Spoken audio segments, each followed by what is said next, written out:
Dinikdik mo na lahat ng verses na memorize mo at sinabi mo na, I shared the gospel to this person.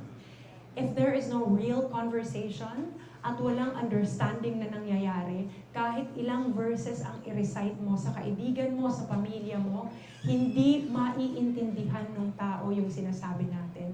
Ang matatatak sa isip nila ay, these Christians are judgmental and these Christians are so prideful that they don't even listen to me. They just say whatever they want to say because that's their belief.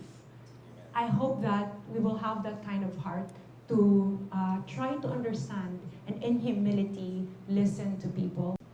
And I know several apologists have said that the best apologetic defense of the faith is love.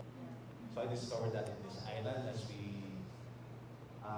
one thing that God has been teaching me here in the island as we started the house church is love.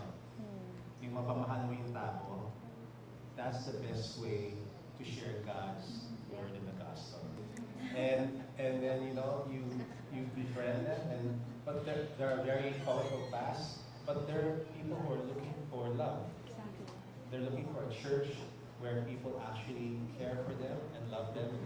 So, and when you do that, sometimes that's when they're ready to hear. But if you start with just defending the faith, Bible verse after Bible verse, then it's gonna fall on their ears. So, Yes. People wouldn't care if all you show is that people don't care if how much you know until they know how much you care.